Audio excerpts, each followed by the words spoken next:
Good evening there, everybody. What is happening? Hopefully, y'all are having a wonderful day today. So, when it comes down to it, I thought, of course, that I would review this little video and talk about this subject that I found to be very particularly interesting. And of course, for those of you that know that of your boxing history or have been watching boxing for a very decently long time, you know that there is debatably no bigger bout or no bigger clash than that of a clash between two championship caliber level heavyweight fighters, whether it be that of the Muhammad Ali versus George Foreman fight, I believe, which is called that of the Rumble in the Jungle, whether it be that of Mike Tyson versus Evander Holyfield, Tyson Fury versus Deontay Wilder.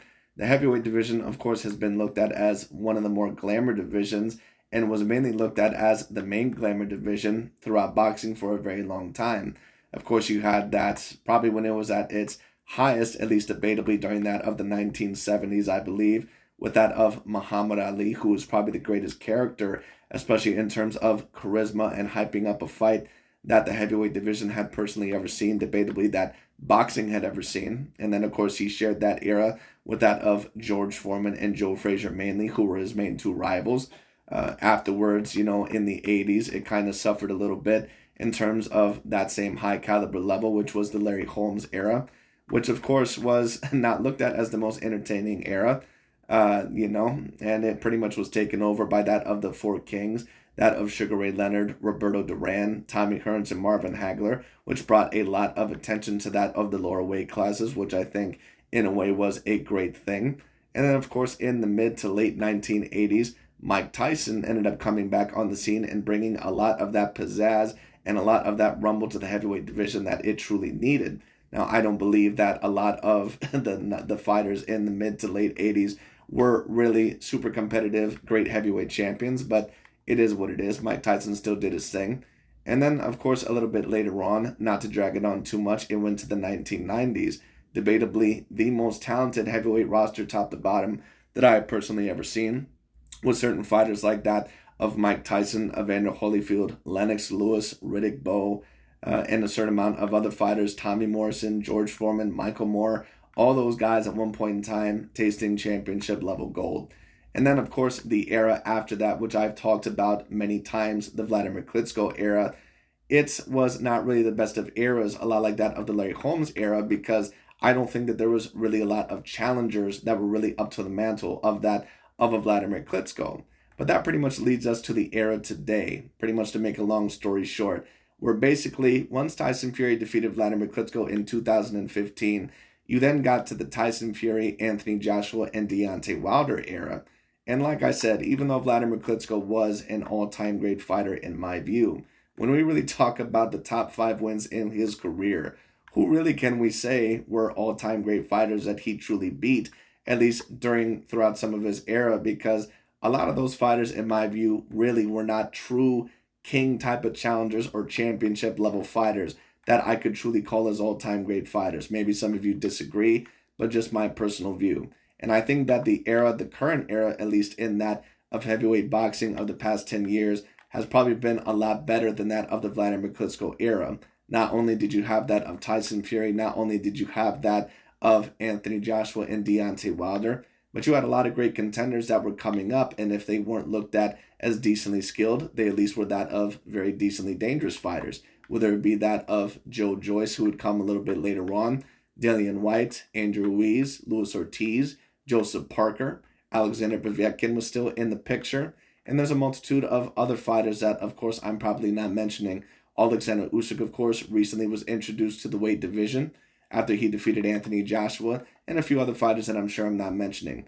Well, one of the fights that we who have been watching boxing for the past several years, one of the fights that you may have wanted to see within that of the heavyweight division, especially now that neither of them are within that of the heavyweight title picture, at least until they win another big fight, is that of Andrew Ruiz versus Deontay Wilder.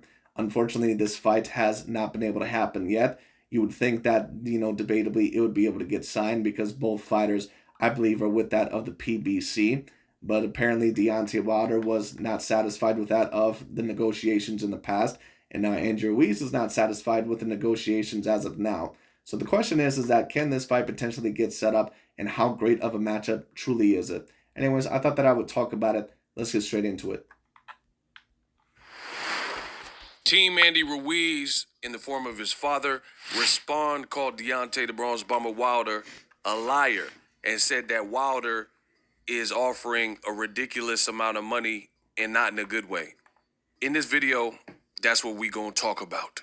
What up, Fight World? It's your boy Ego, and I'm back with some more boxing. Andy Ruiz has come out and clapped back at Deontay Wilder. He says that Deontay Wilder offered them around a 70-30 split, but they want a 50-50 split.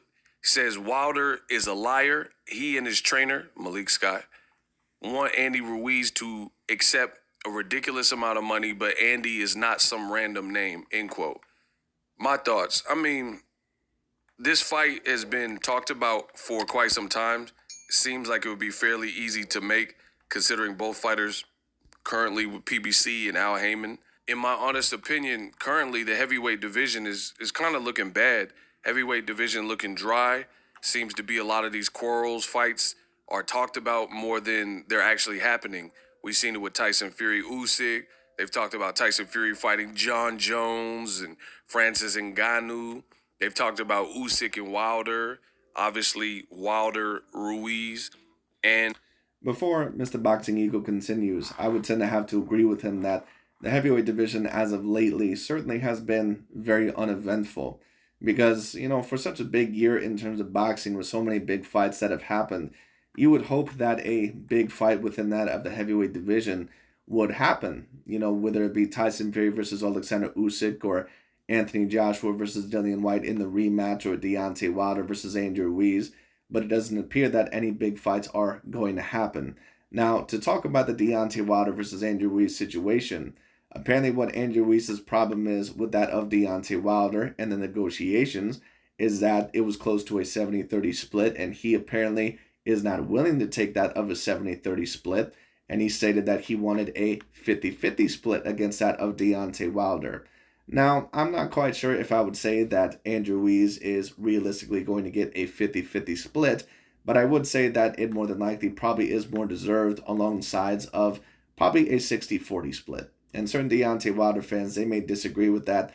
They may say that Andrew Ruiz is lucky to get that of a 70-30 split, but if we're really going to be real about Deontay Wilder, it's not like he's necessarily the biggest draw around. And I'm not saying that, he has not become a draw in that of boxing, because he is one of the bigger draws in terms of boxing.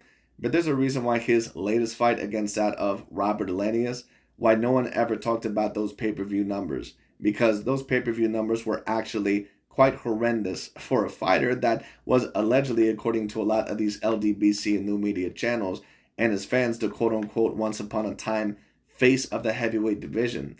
When the truth really is about Deontay Wilder is that he never truly was the actual face of the heavyweight division. It just is what it is. And if he was, it may have been for about several months when Anthony Joshua, had lost to Andrew Ruiz. And even then, I'm not quite sure if he would have been the face of the heavyweight division, because a lot of people took a look at him and thought that he got a gift decision over that of Tyson Fury in the first fight, which in my opinion, I always agreed with. A lot of people forget that Anthony Joshua was mainly that of the face of the heavyweight division. And for those of you that do not know the pay-per-view numbers that Deontay Wilder recently got against that of Robert Elenius in his comeback fight, the fight didn't even do 100,000 pay-per-view buys. I believe the fight did like 75,000 pay-per-view buys, which if you're supposed to be one of the faces of boxing and one of the bigger guys in boxing, those are not pay-per-view numbers that that you pretty much want released, or that you want those pay-per-view numbers to at least do 100,000 pay-per-view buys, if not at the minimum 300,000 pay-per-view buys. I mean, even Tyson Fury in his last fight, in a trilogy fight that nobody asked for against a guy that, has pretty much been long time away from title contention, against that of Derek Chisora. Even that fight, I believe, did 300,000 pay-per-view buys. Deontay Wilder could not even do 100,000 pay-per-view buys. Now, to be fair, I'm not really sure the type of numbers that Andrew Ruiz has done. I don't know the type of numbers that he got against Luis Ortiz, but I have to assume that more than likely it was probably more than that of 75,000 pay-per-view buys. So the question is really about Deontay Wilder, is that if he wants this fight, is he willing to go a little bit lower? Because to be honest with you, just my personal view, Deontay Wilder is not really as big of a draw as many of his fans will really try to tell you. A lot of people, of course, will try to say that Deontay was the main reason why Tyson Fury and why their fight did all these big numbers. And I agree to a degree that, Deontay was a part of the reason why the fight was so big. But Tyson Fury was really a big part of the reason why that fight was so big as well. And if we're really going to go there, Tyson Fury has had more numbers without Deontay Wilder than Wilder, I believe, has had without that of Tyson Fury. Tyson Fury, had fights against that of Vladimir Klitschko, and even against Dillian White and certain other fighters. He's done more numbers than that, I believe, of Deontay Wilder, especially after their trilogy fights. Now, of course, one could argue, well, that's because Tyson Fury is looked at as of right now as the best heavyweight in the world, and maybe that helps a little bit. And one could certainly debate that, but if we're really going to talk about Deontay Wilder, once again, when was he ever really this mega draw? Deontay Wilder really has only had a handful of pay-per-view fights, and 3 of those pay-per-view fights were because Tyson Fury at one point in time was looked at as the best heavyweight fighter in the world. And he pretty much was coming out of retirement to fight Deontay Wilder once again in that first fight, or to fight Deontay Wilder in that first fight. And then, of course, because that fight was such a classic, and many people also thought that it was a controversial decision, the other 2 fights, of course, they were pretty much box office. But other than that, what type of numbers has Deontay Wilder really truly done? He never really was the face of the heavyweight division. Many people would always try to tell you that, especially these LDBC and new media channels. But the truth is that he never was. He was never as big of a draw as many people tried to allege, So it is what it is, and I'm willing to bet that, it's possible that Andrew Ruiz, that other than the Anthony Joshua, fight, possibly, or with some of his other numbers, with his pay-per-view number against Luis Ortiz, that more than likely that it's very possible that those numbers surpassed Deontay Wilder's level of pay-per-views, because I'm not really sure how many people really tuned in to Deontay Wilder rematching Luis Ortiz, and certainly not a lot of people tuned into that of the Robert Elenius fight. So it is what it is. Once again, I don't think that Andrew Ruiz is going to get a 50-50 split, but I think that a 60-40 split at the very least, probably in favor of Deontay Wilder, because I also would have him as the A side. That probably would be more along fair. I'm not sure if I go 70-30 though, because that would be a bit steep, just in my personal view. We've been left. Because to also bring it up, it's not like Andrew Ruiz has never done numbers before. He also had 2 fights against that of Anthony Joshua. And he was the former heavyweight champion of the world when he defeated Anthony Joshua in that first fight. So one may even be able to debate that asking a 50-50 split, isn't necessarily completely delusional. With nothing. We have 0 fights actually scheduled and on the book in the heavyweight division. And it's sad because the heavyweight division is a famous glamour division historically. You had guys like Mike Tyson. Hi, I'm not a textbook fighter. I fight to win, totally to win. I'm ecstatic. I'm elated. I'm hyped. It's like Cut told me I was going to be a champion one day, and I knew that I wasn't just a spectacle, right? Yes, I became a champion during that of the 1980s. I was a ferocious fighter. I was so ferocious in all my fights that every single time that I stepped up in caliber competition against real A-class fighters, I didn't even go the full 12 rounds. I got knocked out in every single one of those fights. At Muhammad Ali. To be real though, and I've already stated this in the past, Mike Tyson brought a lot of glamour to the heavyweight division that was very much needed. And I think that that's a big part of the reason why Mike Tyson was so popular, because of his type of fighting style. And he was very highly skilled, but he never really showed that whenever he fought true level A grade fighters. Like, he never showed that. And Mike Tyson, once again, certainly a favorite fighter of mine to watch. But if we're talking about probably some of the most overrated fighters of all time, Mike Tyson is on that list. It just is what it is. Every single time that the man stepped up in competition against true A-grade caliber competition, he ended up losing that fight. And really, the fights were not even particularly close, like against Evander Holyfield. Evander Holyfield, who was looked at as a guy that was a little bit older, already had been knocked out by Riddick Bowe, I believe, when it came down to it. And then later on against Lennox Lewis. Like, those fights are not even particularly close. Mike Tyson didn't only get stopped, they weren't even competitive. So it is what it is. But like I said, he brought a lot of glamour to that heavyweight division, because Larry Holmes, especially after the Muhammad Ali era, a lot of people really didn't put all their chips on Larry Holmes because he was not the character, and some people would say the fighter that Muhammad Ali was. And whatever the sport may be, whenever they lose that level of a character with that of Muhammad Ali, or they retire and they're looked at as especially the greatest of their particular sport, the ratings are always going to suffer a little bit in that particular sport or that division, right afterwards, because it's almost like a drug withdrawal. Basically someone's so high on that drug for a multitude of years, whether they love them or hate them, that once they leave, they really don't know what to do with themselves. So they're basically looking for the next best thing that can possibly replace that high that they once had when that athlete was around. It was very similar with that of Michael Jordan. Once he retired in the 1998 season, or after that season, a lot of the NBA fans, they weren't tuning in as much because Michael Jordan took them to a completely different level. And the NBA was having a little bit of problems with that of keeping the ratings up. And that's why eventually they had to put all their stock in that of the LA Lakers with the Shaq and Kobe Lakers.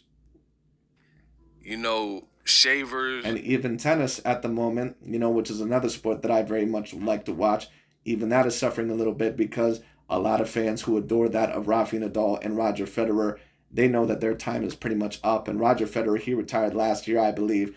Rafael Nadal has already stated that more than likely he's going to retire next year. So that just always happens. Like Lennox Lewis, Tommy Morrison had a run. You know what I mean? It's just David Tua. You just had so many great heavyweight fights. So for the heavyweight division to be this stagnant and us hear more about the politics and the business and fights not happening is really a shame. I hope they get it together. I don't know who's telling the truth, meaning I haven't seen the offer, 70-30 and all this type of stuff. And he also said around 70-30. So is it 70-30? Like, why not just say the actual percentage if you're going to do an interview? So that was kind of weird from Andy Ruiz. His father said that it was around a 70-30 split. What is the actual split? And, I think people know the danger in fighting Wilder. I would agree with that as well. And if you're a lot of these fighters within that of the heavyweight division, whether you're an Andrew Ruiz to an Alexander Usyk to some of these other guys, what really is the main, draw of fighting Deontay Wilder? Of course, it's a very big fight, but at the end of the day, Andrew Ruiz, Anthony Joshua, or Alexander Usyk, if they potentially think that a Tyson Fury fight is right around the corner, someone who could probably do just as good of numbers, if not even better, with that of Tyson Fury, and on top of that, Tyson Fury is looked at as the best in heavyweight in the world and pretty much looked at as the lineal champion. Why would they take a fight with Deontay Wilder, who could potentially fuck up their title shot against that of Tyson Fury, a guy who's 6'7", who can knock you out with one punch at any point in time in the fight? A lot of these fighters are probably not going to be running straight to Deontay Wilder wanting to fight him, because why would they? He doesn't really have anything to offer them, than possibly a cure for insomnia. It just is what it is. He just has nothing for them. He has no title when it comes down to it. And of course, he would bring them probably a great amount of money and a certain amount of views, but what's that really going to do them if it ends up pretty much screwing up their title picture? Because they could do just as many views, if not better views, against that of Tyson Fury. And on top of that, if they beat Tyson Fury, they could say that they're debatably the best heavyweight in the world. Or if they lose, they can say that they lost to the best heavyweight in the world. So a lot of these fighters, and, like I said, I don't blame that on Deontay Wilder or anything. Although it's not like Deontay Wilder in the past never turned down a fight or, didn't seem super hot on certain fights. But, like I said, it's going to be harder for Deontay to get some of these fights, especially when he just has nothing to offer these guys. Matter if you're winning a fight, if you're at least in terms of the title picture. Losing, he has one punch to execute you. And I think that makes it for a dangerous proposition. People want to make sure that they're being well taken care of and cashed out in order to face that. Because Wilder, he could really backtrack your career because he has that. I agree. And let me tell you what, if Andrew Ruiz were to win this fight against Deontay Wilder is pretty much one loss away from calling it a career. Because if Deontay Wilder suffers another loss, I don't know how well I see him recovering from that. He was always a very mentally confident fighter, but a delusional fighter. And when some of those fighters, when they end up losing, they're never mentally the same ever again. So, like I said, we'll see what ends up happening. Type of legendary power. And it's very interesting as well, once again, not to interrupt Ego, but for those of you, of course, that have been around this era, barring Vladimir Klitschko, because he was kind of part of a different era. The Tyson Fury, Anthony Joshua, and Deontay Wilder era. Many people look at Deontay Wilder as the debatable second best heavyweight of this era, or at least at a minimum the third best heavyweight of this era. If Andrew Ruiz were able to win the fight actually against Deontay Wilder, that perception would completely change in a lot of people's minds. Because truth be told about Deontay Wilder, other than Luis Ortiz and Tyson Fury, who does he really have on his resume that's worth a damn? You know, he has about Luis Ortiz, and that's really it. He doesn't have Joseph Parker. He doesn't have Dillian White. He doesn't have Joe Joyce. He doesn't have Daniel Dubois. You know, he doesn't have any of those guys. And I'm not blaming it all on him. Some of those fighters, I'm sure, were not willing to fight him. But there were also certain fights that seemed like they were ready, like Dillian White. And it didn't seem like Deontay Wilder was, willing at the time. Now, of course, White at the same time also turned down that of the Luis Ortiz fight. But one also could argue that Deontay Wilder could have took that of the Dillian White fight. So I think there's a lot of things at play. Andy Ruiz is saying we're coming, we want it. Wilder's calling him out and saying don't listen to your dad, don't let people influence you and get in the way. Either way, it's a big fight, and I think, with the pay-per-view sales of a fight like this, if they promote it well, that it'll do well. So let's get this show on the road. Let me know what you guys think. Drop your thoughts in the comment section. Hopefully this fight happens. I really want to see a Wilder versus Ruiz. Two former champions. Let me know. Boxing Ego Quick Hits. I am the best in the business, and I'm out. Attention. Anyways, that's pretty much about it for this video. But I also would very much love to see the fight, especially between two former heavyweight champions of the world, and that of Andrew Ruiz and Deontay Wilder, because this may very much settle who would be the third and the fourth best heavyweight of this era. Or, of course, if you believe that Anthony Joshua is below Deontay Wilder, that Deontay may still be the second best heavyweight of the era. And maybe some of you believe that Andy may be ahead of AJ. In this win, if he beats Deontay Wilder, who knows? It might propel him over him.